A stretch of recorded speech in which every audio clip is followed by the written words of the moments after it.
While waiting for my daughter to finish school, a parent turned to me and asked, "Did your ex-husband have a beard?" I giggled nervously. Yeah, why? No, no, no, no, no," she suddenly screamed while walking as far away from me as possible. I just laughed because moms can be so weird sometimes. But the next day, my daughter came home from school crying.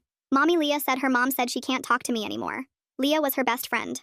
I immediately took out my phone and texted her mom asking if everything was okay. No response.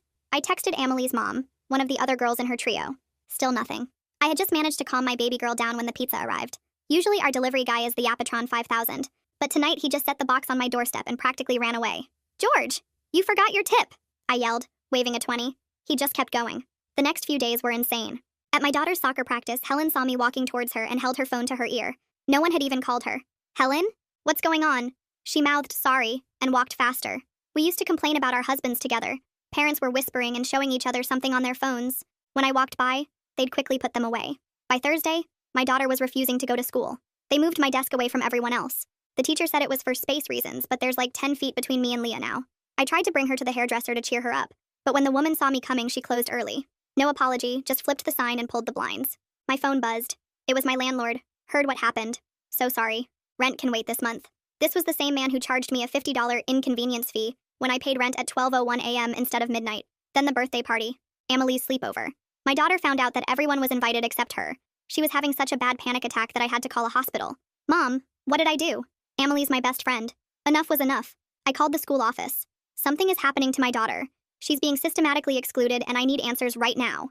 The counselor called back within an hour, but her voice was off, like she was choosing every word carefully. "Mrs. Callahan, we just wanted to check in about your home environment. Is everything safe? Anyone new spending time around your daughter?" "What? What are you even asking me? I think it's best if we discuss this in person. Can you come in tomorrow morning?" "No. You'll tell me right now why my daughter is being tortured."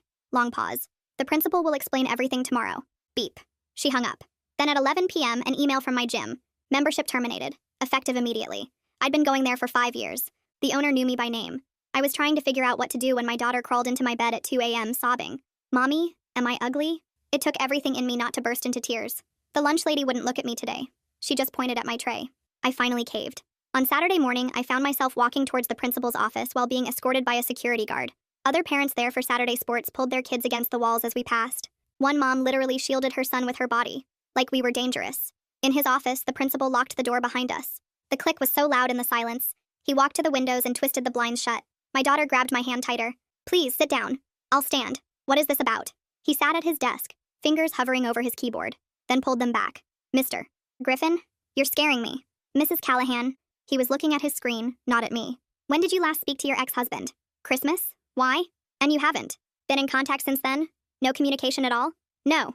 We exchanged texts about pickup times maybe once a month. What does this have to do with anything?" He turned his monitor slightly, then back, like he was debating something. "Some information has come to our attention. About your former husband. The parents. What information? What are you talking about? I need to show you something, but I want you to prepare yourself." My legs felt weak. I sat down, pulling my daughter onto my lap. "It's from 2 weeks ago. The parents have been..." He paused. "They've been very concerned." He finally turned the screen toward me. Local news website. The headline hit me first, then his face. My ex-husband's face in a mugshot. The words above the photo made my stomach drop, and I grabbed the desk edge to keep from falling as the headline burned into my brain reading, "Local man arrested in multi-state child exploitation ring," and everything in the room started spinning. The principal's hand shot out to steady my arm as my knees buckled and I sank into the chair, pulling my daughter tight against me, while the screen showed my ex-husband's face staring back at us. The principal started talking fast about how parents found this article online and had been sharing it in some private Facebook group for the past 2 weeks, spreading it to everyone in the school community. My daughter tugged on my sleeve and pointed at the screen asking why Daddy's picture was on the computer, and I couldn't make any words come out while the principal kept scrolling through screenshots of parent comments. He cleared his throat and said he understood this wasn't my fault, but parents were demanding the school take action to protect their children from any potential risk. Several families had already threatened to pull their kids from the school if my daughter remained enrolled, and the board was getting bombarded with calls demanding we be removed immediately. I forced myself to look at him and asked what exactly my ex had done, and he slid a printed article across the desk with his finger pointing to the charges section. The paper showed possession and distribution charges involving minors, and my stomach churned as I read the details, and suddenly understood why everyone had been avoiding us, like we had some disease. The principal stood up and suggested we leave through the back entrance since parents were already gathering for Saturday morning sports drop-off, and he didn't want us walking through that crowd. My daughter kept asking what was happening as he led us down an empty hallway past the janitor's closet and through a door marked "Staff Only" that opened to the back parking lot. She didn't understand why we were sneaking around and kept saying we didn't do anything wrong while I fumbled with my car keys and tried to get us out of there as fast as possible. The drive home took forever with my daughter asking questions I couldn't answer and my hands shaking, so bad I could barely grip the steering wheel. The second we got inside, I ran to my laptop and started searching online, finding 3 more articles about the arrest from 2 months ago that I'd somehow completely missed. Each article mentioned he was caught in a federal sting operation with 20 other suspects across multiple states, and the investigation had been going on for over a year. The details made me sick as I read about encrypted files and dark web forums and how they'd tracked him through his work computer at 3 different locations. My coworker had mentioned Kenneth Levitt was a good family lawyer, so I grabbed my phone and dialed his number, leaving a desperate voicemail explaining the situation and begging him to call me back. My daughter sat on the couch watching me pace around the living room and asked when she could go back to the school and see Leah again, like everything would just go back to normal. Within an hour, my phone rang and Kenneth's calm voice said he could see us for an emergency consultation that afternoon at 3 o'clock. He explained we needed to act fast to protect both my custody rights and my daughter's educational access before things got worse with the school district and other parents. I was writing down his office address when the doorbell rang, and I looked through the peephole to see Helen from soccer standing at the bottom of my stairs holding a plastic bag. She wouldn't come any closer when I opened the door and just stood there looking at the ground saying she was sorry, but her husband didn't want their son around my daughter anymore. She held out the bag containing my daughter's soccer gear that she'd left at practice and backed away before I could even respond to what she was saying. My daughter had come to the window and watched Helen practically run back to her car and drive away without looking back at our apartment. She turned to me with tears in her eyes, asking if this was all because of Daddy's picture on the computer, and I didn't know how to explain something I barely understood myself. The rest of the morning passed in a blur of phone calls and internet searches trying to piece together what had happened while my daughter sat quietly coloring at the kitchen table. Every article I found had more awful details about the investigation, and I kept having to close my laptop when she walked by so she wouldn't see the headlines. Kenneth's office was in a building downtown, and we had to circle the block 3 times to find parking, while my daughter complained she was hungry and wanted to go home. The waiting room had old magazines and a water cooler that made gurgling sounds while we sat on plastic chairs waiting for him to call us back. Kenneth opened his office door and waved us in past a wall covered in law degrees and family photos, while my daughter dragged her feet behind me looking scared. His office had leather chairs and a big wooden desk with neat stacks of papers, and he pulled out a yellow legal pad and started writing down everything I told him about the arrest and the Facebook posts and the school situation. He typed something on his computer and turned the screen toward me, showing the actual arrest records from the federal database with charges that made my stomach turn, while my daughter played with a stress ball from his desk. The bail conditions were listed right there in black and white, including mandatory disclosure to any co-parents within 48 hours of release, which my ex had completely ignored during our last custody exchange 3 weeks ago. Kenneth explained this violation alone was enough for emergency custody, and started printing forms while telling me the court would take this seriously, given the nature of the crimes, and the fact my ex had hidden it from me. We spent the next hour filling out paperwork for sole custody, and a restraining order with Kenneth asking detailed questions about our custody schedule, and any recent concerning behavior while my daughter colored with markers he kept for young clients. He filed everything electronically right there, and scheduled an emergency hearing for next week, saying judges usually acted fast when kids were potentially at risk, and bail conditions had been violated. The drive home felt surreal with all these legal documents in my bag, and my daughter asking if Daddy was going to jail while I tried to explain things in a way that wouldn't scare her more. That evening while making dinner, my phone buzzed with a text from a number I didn't recognize. And when I opened it, there was a screenshot of a Facebook post from some parent group calling me an enabler, who must have known what my ex was doing. The post had over 50 comments with people saying horrible things about me, and 300 angry reactions from parents I'd never even met, who were spreading lies about our family. I stayed up until 3 a.m. after my daughter went to bed searching every article about the charges, and found out my ex had been using work computers at 3 different locations over the past 2 years to access illegal content. The investigation had started when IT found suspicious files during routine maintenance at his main office, and they'd called the FBI, who then discovered he'd been doing the same thing at 2 client sites he visited regularly. Reading the details made me physically sick, and I had to run to the bathroom twice while trying to understand how the man I'd been married to for 8 years could have been living this double life. The next morning, while my daughter ate breakfast, my phone rang, and it was Winifred Thornton from the school counseling office saying she needed to schedule a safety assessment meeting as soon as possible. Her voice was kind but professional, as she explained this was standard protocol when situations like this came up, and she wanted to help us navigate the school environment while everything was happening. We met that afternoon in her small office filled with stuffed animals and inspirational posters, while my daughter waited outside with the secretary doing a puzzle. Winifred closed the door and immediately told me she'd been fielding calls from panicked parents all week, demanding my daughter be removed from the school, or at least separated from their children during all activities. She said she'd been pushing back hard, but needed documentation from me to support her position that we weren't a threat, and my daughter deserved to stay in her regular classroom. I handed her the emergency custody filing Kenneth had given me copies of, and watched her read through it carefully, making notes about the bail violation and the restraining order we'd filed. She called my daughter in and gently asked about her experiences at the school, while I sat there trying not to cry as my baby described kids moving away from her at lunch and parents pulling their children away at pickup. Winifred took detailed notes about each incident and promised she would address the bullying immediately with teachers and implement a safety plan that didn't isolate my daughter further. I explained I had no knowledge of my ex's activities, and showed her text messages proving our limited contact was only about pickup schedules and nothing else. She believed me but warned that parent fear often overrode logic in these situations, and some families might never come around no matter what evidence we provided. 2 days later, I was folding laundry when a knock at the door made me jump, and through the peephole I saw a man in a polo shirt holding a clipboard with an official badge hanging from his neck. He introduced himself as Darren Phillips from CPS, and explained someone had made an anonymous report alleging I was endangering my child by exposing her to a known predator. My hands shook as I invited him in, knowing I had nothing to hide but terrified of what this meant for us with everything else already falling apart. He walked through our apartment, taking notes about the locks on the doors, and the food in the fridge and the general living conditions, while my daughter watched from her bedroom doorway.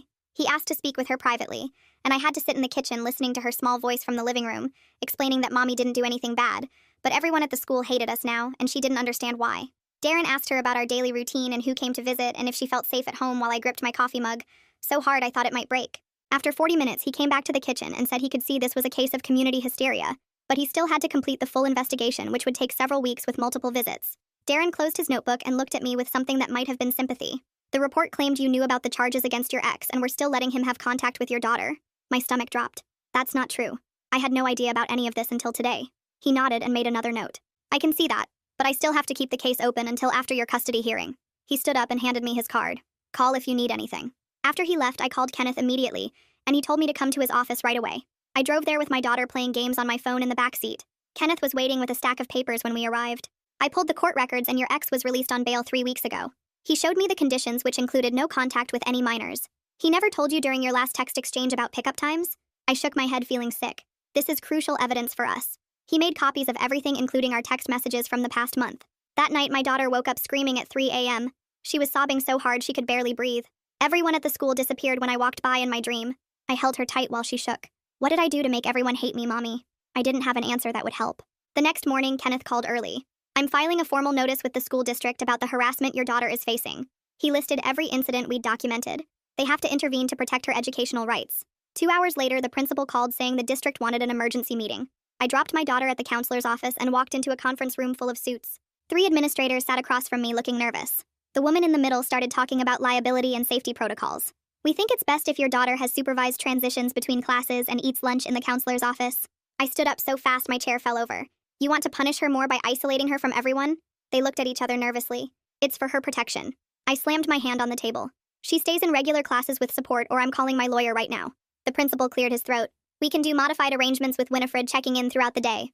I sat back down. Fine, but no more isolation. When we got home, my daughter was quiet until bedtime. Then she pulled out her tablet and showed me a TikTok video. Someone had taken her school photo and put text over it calling her dad a predator. The video had 12,000 views. Comments were saying horrible things about our whole family. Some said I must have known. Others said my daughter would probably grow up the same way. I took screenshots of everything while she cried into her pillow. I reported the video on TikTok, Instagram, Facebook, everywhere it had been shared. Each platform had different reporting processes, and I had to fill out forms explaining why it was harmful. Hours passed as I documented every comment and username. Kenneth answered his phone at 10 p.m. when I called. This is cyberbullying and we're adding it to our legal file. He told me to keep documenting everything. The next morning, someone knocked on our door. Through the peephole, I saw Frank from 2 doors down holding a dish. I opened the door carefully. Made too much lasagna and thought you might want some. He set it on my counter. Not everyone believes the rumors, you know. He told me his brother was falsely accused of something similar years ago. People can be real cruel when they're scared. He patted my shoulder and left before I could even thank him properly. That afternoon, Kenneth called with news. The emergency custody hearing is scheduled for next week. He wanted to meet to prepare me for questions. The judge will want to know about your ex's deception and the bail violation. We spent 3 hours going over potential questions in his office. Tell the truth and stay calm no matter what they ask. He showed me similar cases where the non-offending parent got full custody. Given the evidence and his failure to disclose, I'm confident the judge will rule in our favor. My daughter sat in the waiting room doing homework while we talked. On the drive home, she asked if Daddy would be at the hearing. No, baby, just Mommy and the lawyers. She nodded and went back to her tablet. That night, I couldn't sleep thinking about everything that had happened in just 2 weeks. My daughter's entire world had been destroyed because of something she didn't even understand. The next day at pickup, I saw parents whispering and pointing again. One mom pulled her son away when my daughter walked past, but then Winifred appeared and walked my daughter to my car personally. She had a better day today. My daughter actually smiled a little on the ride home. She'd painted a picture of a rainbow in art class. Small progress, but it was something. Kenneth texted that night saying he'd filed additional motions about the harassment. The school would have to respond formally now. Everything was documented and ready for court. 3 days later at pickup, I was standing by my car when I noticed Imogen Stewart walking toward me holding my daughter's hand. The art teacher bent close to my ear and whispered that my daughter could eat lunch in her room if she needed somewhere quiet. My daughter's face actually lit up for the first time in weeks. The next day, she came home carrying a canvas covered in bright yellow and orange paint. She explained how Imogen taught her about warm colors making people feel happy. For the rest of the week, she ate lunch in the art room, learning to mix colors and paint flowers. She stopped crying at bedtime and started talking about painting techniques instead. I decided to write an email to the parent list explaining that my daughter and I were victims too. I kept it factual and short, just stating that we had no knowledge of my ex's crimes. Within 2 hours, someone forwarded it to the Facebook group with a comment calling me a liar. More parents piled on, saying I must have known something was wrong. The comments got worse with each refresh until I had to close my laptop. Kenneth called the next morning saying the emergency custody hearing was scheduled for that afternoon. The courtroom was small and cold with just me, Kenneth, and my ex's lawyer present. The judge reviewed the arrest records and bail violation documentation Kenneth had filed. She asked me a few questions about when I last knew my ex's location. Within 20 minutes, she granted me full emergency custody and a restraining order. Kenneth shook my hand outside, calling it a clear victory, but I just felt tired. The restraining order meant my ex couldn't come within 500 feet of us. That same evening, the principal emailed me a petition some parents had started. They wanted my daughter transferred to another district for everyone's safety. The principal apologized, saying he had to document everything for legal reasons. Over 40 parents had already signed it, demanding immediate action. My daughter was doing homework when she overheard 2 moms talking at pickup the next day. They were saying Helen started the Facebook group right after seeing the news article. The betrayal hit me hard since Helen had smiled at me for weeks while spreading rumors. She knew what she was doing the whole time and kept pretending to be sorry. I saw Helen at the grocery store that weekend near the produce section. I walked straight up to her and calmly told her she was destroying an innocent child. She stammered something about just trying to protect the kids from danger. I told her she'd ruined my daughter's life and walked away while she called after me. Her weak apologies followed me all the way to the parking lot. Monday morning, I opened my apartment door to get the newspaper and saw red spray paint. Someone had written, "Protect our kids," across our door in huge letters. I took photos from every angle, then called the police to file a report. The officer who came seemed sympathetic, but said without security cameras there wasn't much they could do. He took my statement and gave me a case number for insurance. Kenneth came over that afternoon with a security camera kit from the hardware store. We spent 3 hours installing it above my door and setting up the recording system. He mentioned we might have grounds to sue several parents for defamation and harassment. He wanted to document everything in case we decided to pursue civil action later. The camera would help prove any future incidents that happened at our door. 2 days later, Darren from CPS knocked on my door with a folder in his hand. He smiled and said he had good news about closing our investigation completely. They found no concerns whatsoever about my parenting or home environment. He sat at my kitchen table filling out the final paperwork while my daughter watched TV. He mentioned he'd rarely seen such a clear case of community hysteria hurting innocent people. The anonymous report had been baseless and probably came from a parent at the school. He wished us luck and said he hoped things would get better soon. That night, I made my daughter's favorite spaghetti and we ate together in silence. She asked if the bad stuff would ever stop happening to us. I told her it would get better, even though I wasn't sure myself. The next morning, Imogen called and said she'd found an online art group for kids that might help my daughter connect with someone new. I signed her up that afternoon and watched her type nervously in the chat about her favorite colors and drawing styles. Within an hour, she was video chatting with a girl named Sophie from 3 states away, who loved anime just as much as she did. They spent 2 hours drawing characters together while I sat in the kitchen trying not to cry at the sound of her actual laughter.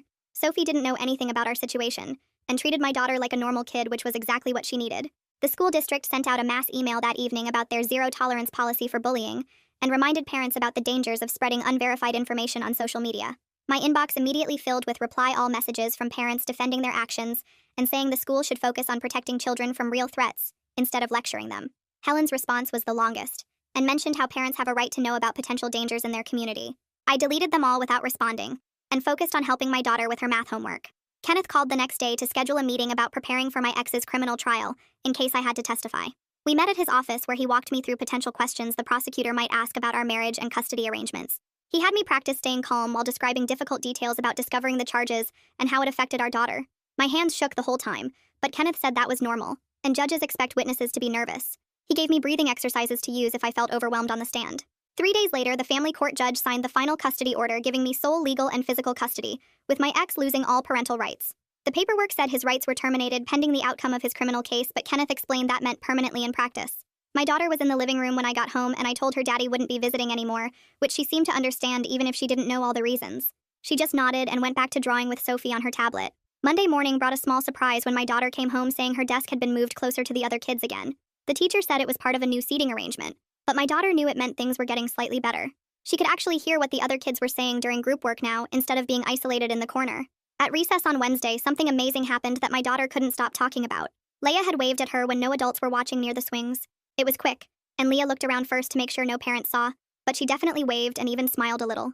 My daughter spent the entire evening drawing a picture of 2 girls on swings to give to Leah if she ever got the chance. Thursday's local newspaper had an opinion piece about mob mentality and rush to judgment in the digital age that didn't mention us by name, but was clearly about our situation. The writer talked about how social media can destroy innocent people before facts are known and questioned whether protecting children requires hurting other children in the process. My phone buzzed with 3 apology texts from parents who recognized themselves in the article, though none of them offered to actually do anything to help. Friday afternoon, I got an unexpected message from someone named Marisa, who said she was another single mom whose family went through something similar last year. Her ex had been falsely accused of dealing drugs, and the whole school turned against them for months until the truth came out. She offered to meet for coffee and share what helped them survive the isolation and rumors. I agreed immediately because I desperately needed to talk to someone who actually understood what we were going through. We met at a small cafe downtown, where Marisa told me about keeping detailed records of everything and finding activities outside the school community for her son. She said the worst part was watching her child lose friends over something that wasn't even true, but that some families eventually came around once the panic died down. The following Tuesday, Darren from CPS knocked on my door with final paperwork officially closing our case with no findings of concern. He sat at my kitchen table filling out forms and mentioned quietly that whoever made the anonymous report should be ashamed of themselves for weaponizing child services against an innocent family. He wished us well and said he'd seen too many cases where community hysteria hurt the very children people claim to be protecting. My daughter had soccer practice that afternoon, and I almost didn't take her because the previous weeks had been so awful with kids refusing to pass to her. But she wanted to try again, so we went, and I sat on the bleachers away from the other parents as usual. 20 minutes into practice, something shifted when the coach pulled the team aside for what looked like a serious talk. When they went back to scrimmaging, my daughter actually got past the ball for the first time in over a month. She was so surprised she almost missed it, but managed to control it and dribble toward the goal. The goalie barely tried to stop her, and she scored while the coach clapped and shouted encouragement. She ran back to position with the biggest smile I'd seen in weeks, and even got a quick high five from one teammate when parents weren't looking. 3 days later, the mail carrier knocked instead of just leaving stuff in the box and handed me a thick envelope that required a signature. I opened it right there on the porch and saw the official court seal at the top with the words, "Subpoena to testify," and my ex's case number underneath. The paper said I had to appear as a witness in federal court in 3 months and listed penalties for not showing up, including arrest and fines. My hands shook as I read through the legal language, trying to understand what they wanted from me, since I hadn't been part of whatever he did. The reality hit me that this nightmare would drag on for months more with court appearances and testimony about our marriage and his access to our daughter. I called Kenneth immediately, and he said this was expected since I was the ex-spouse, and might have information about his activities or computer use during our marriage. 2 days later, I sat in a conference room at the district attorney's office while a prosecutor explained what would happen at trial. She spread out papers showing me the types of questions they'd ask, which were mostly about custody schedules, and whether he ever had unsupervised time with our daughter or her friends. She promised they wouldn't make my daughter testify, and would only mention her in basic custody facts, without using her name in court. The prosecutor said my testimony would be brief and focused on establishing timeline facts about our divorce and his visitation rights. She gave me her card and said to call if I remembered anything unusual about his behavior with children during our marriage. That same week at soccer practice, I noticed the coach had put up new signs about parent conduct on the sidelines, with rules about maintaining appropriate distance, and no negative comments about any child. He walked the sideline before practice started telling parents about the new policy, and how anyone violating it would be asked to leave immediately. During the game, when 2 moms started whispering and pointing in our direction, the coach walked over and told them to focus on the game or move to their cars. They looked shocked but stopped talking, and one even gave me an apologetic look later. The next morning, a certified letter arrived from our landlord saying he was not renewing our lease due to multiple violations, including excessive noise and unauthorized occupants. I knew it was lies since we were the quietest tenants in the building and never had anyone stay over, but Kenneth said fighting it would take months in housing court. He called the landlord's attorney and negotiated a deal where we'd leave voluntarily in 60 days if they provided a neutral reference letter for our next apartment. It felt like giving up, but Kenneth said sometimes strategic retreat was better than a long fight that would drain our energy and money. We spent the next 2 weeks looking at apartments in the same school district so my daughter wouldn't have to change schools on top of everything else.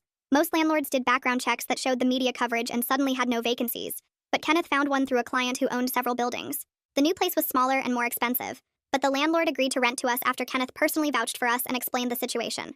My daughter helped pack our things and surprised me by wanting to donate most of her toys to charity. She kept her art supplies and all the paintings she'd made with Imogen during those lonely lunch periods, but said the other stuff reminded her of when friends used to come over. We filled 6 boxes for donation, and she seemed lighter somehow after deciding what to keep and what to let go. Moving day came and Frank showed up with his truck even though I hadn't asked for help. He loaded boxes while other neighbors watched from their windows and a few kids stared from the playground. My daughter walked through our old apartment one last time and stopped at the front door where we'd painted over the hateful graffiti. She touched the spot gently and said goodbye to the door like it was a friend who'd protected us. The new apartment was on the 3rd floor with big windows and hardwood floors that creaked when you walked. My daughter picked the smaller bedroom because it had better light for painting, and immediately started planning where to hang her artwork. She measured the walls with her hands, and decided which paintings would go where while I unpacked kitchen boxes. The place was quieter than our old building with no shared walls and nobody above or below us. That weekend, she asked if her online art friend could meet her in person since they'd been video chatting for weeks about drawings. I was nervous, but agreed to a meeting at the ice cream shop downtown, where I could watch from a nearby table. The other girl was exactly as described, with purple streaks in her hair and paint under her fingernails. They hugged like old friends and spent 2 hours giggling over sundaes and showing each other sketchbooks. Watching my daughter laugh with someone her own age who didn't know our story felt like witnessing something precious and rare. A few days later at the park near our new apartment, I pushed my daughter on the swings while she practiced pumping her legs to go higher. Another mom sat on the bench watching her daughter on the monkey bars, and we started talking about how fast kids grow. She mentioned her daughter was struggling with reading and asked if I knew any good tutors in the area. I told her I used to help in my daughter's classroom before everything happened and offered to work with her daughter for free just to help out.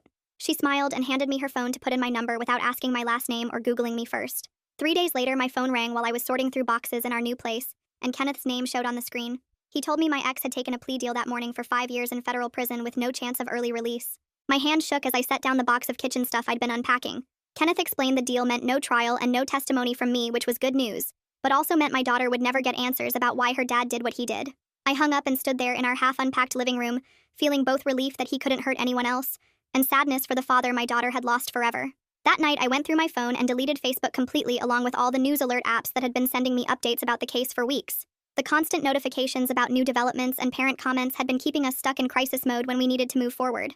I turned off Google Alerts too and decided we'd control what information came into our lives from now on, instead of letting it bombard us randomly. My daughter came home from the school the next day and told me a kid had asked about her dad at recess. She used the exact phrase Winifred had taught her, saying it was private family business, and she didn't want to talk about it. The kid had shrugged and asked if she wanted to play tetherball instead.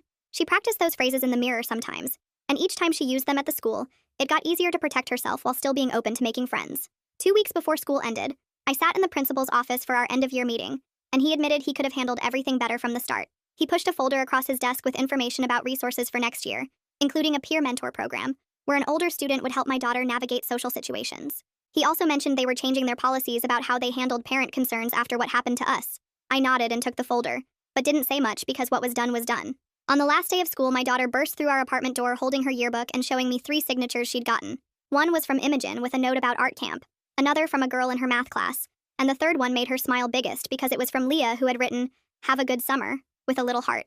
It wasn't much compared to the pages of signatures she used to get, but it was more than we'd had 2 months ago, and that meant something.